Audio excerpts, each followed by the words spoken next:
Appendix. Electrical Kite. To Peter Collinson, Philadelphia, October 19, 1752.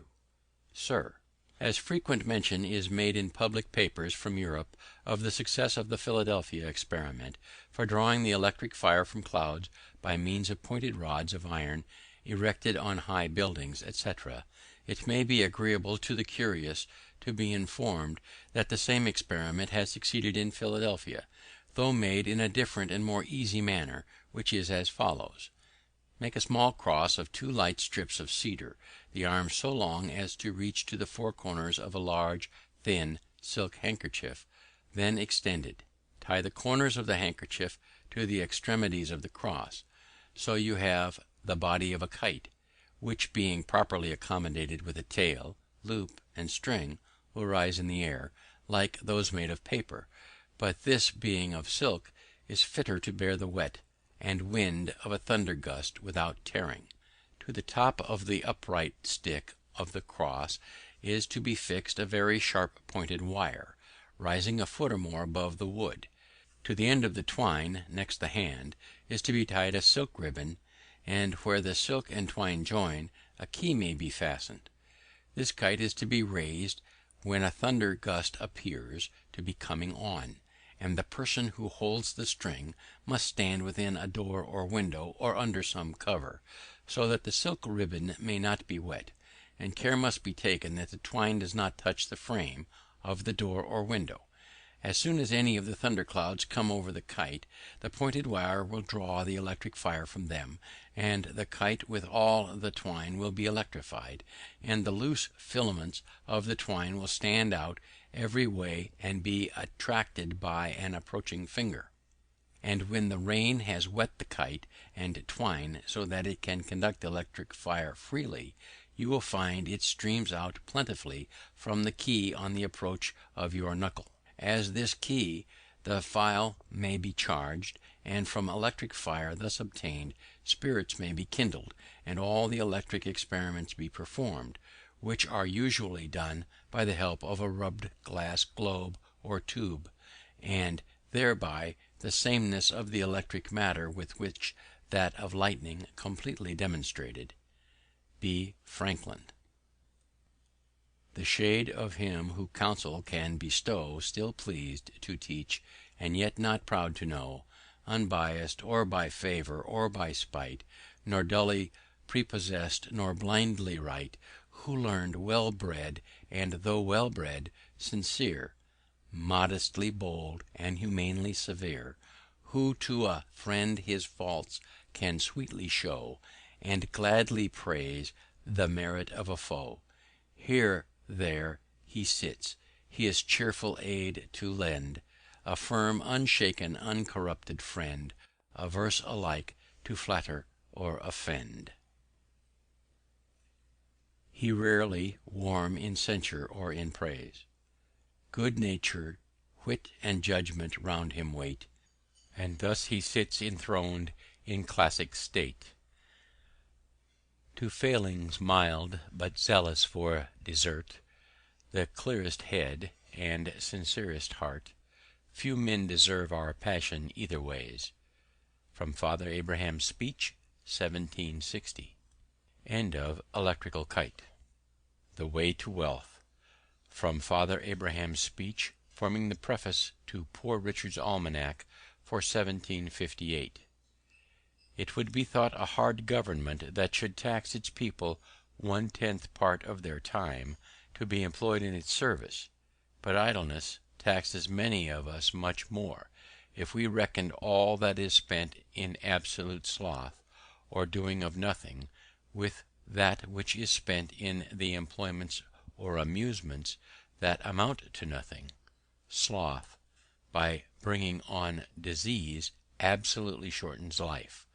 Sloth, like rust, consumes faster than labor wears, while the used key is always bright, as Poor Richard says. But dost thou love life? Then do not squander time, for that's the stuff life is made of, as Poor Richard says. How much more than is necessary do we spend in sleep? forgetting that the sleeping fox catches no poultry, and that there will be sleeping enough in the grave, as Poor Richard says. If time be of all things the most precious, wasting time must be, as Poor Richard says, the greatest prodigality, since, as he elsewhere tells us, lost time is never found again, and what we call time enough always proves little enough. Let us then up and be doing, and doing to the purpose, so by diligence shall we do more with less perplexity. Sloth makes all things difficult, but industry all easy, as Poor Richard says, and he that riseth late must trod all day, and shall scarce overtake his business at night, while laziness travels so slowly that poverty soon overtakes it, as we read in Poor Richard, who adds, "Drive thy business, let not that drive thee," and early to bed and early to rise makes a man healthy, wealthy, and wise. Industry need not wish, and he that lives upon hope will die fasting. There's no gains without pains. He that hath a trade hath an estate, and he that hath a calling hath an office of profit and honour. But then the trade must be worked, and the calling well formed, for neither the estate nor the office will enable us to pay our taxes. What though you have found no treasure, nor has any such relation left you a legacy? Diligence is the mother of good luck, as Poor Richard says, and God gives all things to industry. One today is worth two tomorrow, and farther. Have you something to do tomorrow, do it today. If you were a servant, you would not be ashamed that a good master should catch you idle. Are you then your own master? Be ashamed to catch yourself idle. Stick to it steadily, and you will see great effects, for constant dropping wears away stones, and by diligence and patience the mouse ate into the cable, and little strokes fell great oaks. Methinks I hear some of you say, must a man afford himself no leisure? I will tell thee, my friend, what Poor Richard says: employ thy time well if thou meanest to gain leisure, and since thou art not sure of a minute, throw not away an hour. Leisure is time for doing something useful. This leisure the diligent man will obtain, but the lazy man never, so that, as Poor Richard says, a life of leisure and a life of laziness are two things. Keep thy shop, and thy shop will keep thee. And again, if you would have your business done, go; if not, send. If you would have a faithful servant, and when you like, serve yourself. A little neglect may breed great mischief, adding, for want of a nail the shoe was lost, for want of a shoe the horse was lost, and for want of a horse the rider was lost, being overtaken and slain by the enemy, all for the want of care about a horseshoe nail. So much for industry, my friends, and attention to one's own business. But to these we must add frugality. What maintains one vice would bring up two children. You may think, perhaps, that a little tea or a little punch now and then, diet a little more costly, clothes a little finer, and a little entertainment now and then, can be no great matter. But remember what Poor Richard says: many a little makes a mickle. Beware of little expenses. A little leak will sink a great ship. And again, who dainties love shall beggars prove. And moreover, fools make feasts, and wise men eat them. But what thou hast no need of, and ere long thou shalt sell thy necessaries.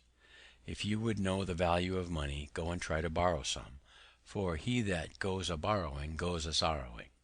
The second vice is lying. The first is running in debt. Lying rides upon debt's back. Poverty often deprives a man of all spirit and virtue. 'Tis hard for an empty bag to stand upright. And now, to conclude, experience keeps a dear school, but fools will learn in no other, and scare in that. For it is true, we may give advice, but we cannot give conduct, as Poor Richard says. However, remember this: they that won't be counselled can't be helped, as Poor Richard says, and farther, that if you will not hear reason, she'll surely rap your knuckles. The Whistle.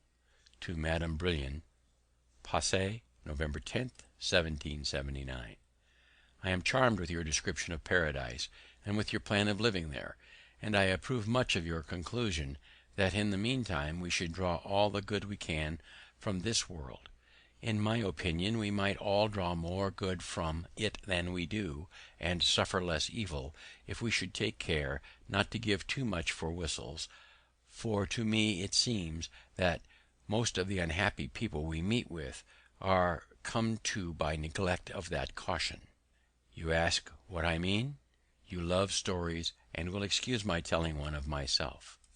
When I was a child of 7 years old, my friends, on a holiday, filled my pockets with coppers. I went directly to a shop where they sold toys for children, and being charmed with the sound of a whistle that I met by the way in the hands of another boy, I voluntarily offered and gave all my money for one. I then came home and went whistling all over the house, much pleased with my whistle, but disturbing all the family. My brothers and sisters and cousins, understanding the bargain I had made, told me I had given 4 times as much for it as it was worth, put me in mind of what good things I might have bought with the rest of the money, and laughed at me so much for my folly that I cried with vexation, and the reflection gave me more chagrin than the whistle gave me pleasure. This, however, was afterwards of use to me, the impression continuing on my mind, so that often when I was tempted to buy some unnecessary thing I said to myself, "Don't give too much for the whistle," and I saved my money. As I grew up, came into the world, and observed the actions of men, I thought I met with many, very many, who gave too much for the whistle. When I saw one too ambitious for court favours, sacrificing his time and attendance on levees, his repose, his liberty, his virtue, and perhaps his friends, to attain it, I have said to myself, this man gives too much for his whistle. When I saw another, fond of popularity, constantly employing himself in political bustles, neglecting his own affairs, and ruining them by neglect, he pays indeed, said I, too much for his whistle. If I knew a miser who gave up every kind of comfortable living, all the pleasure of doing good to others, all the esteem of his fellow citizens, and the joys of benevolent friendship, for the sake of accumulating wealth, poor man, said I, you pay too much for your whistle.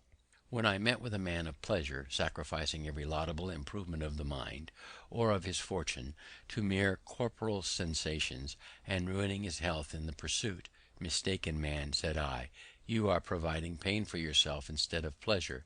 You give too much for your whistle.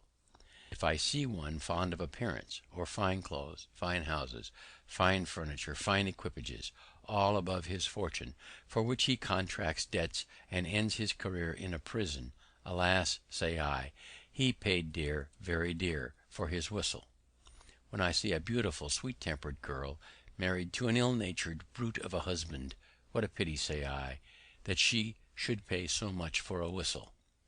In short, I conceive that the great part of the miseries of mankind are brought upon them by the false estimates they have made of the value of things, and by their giving too much for their whistles.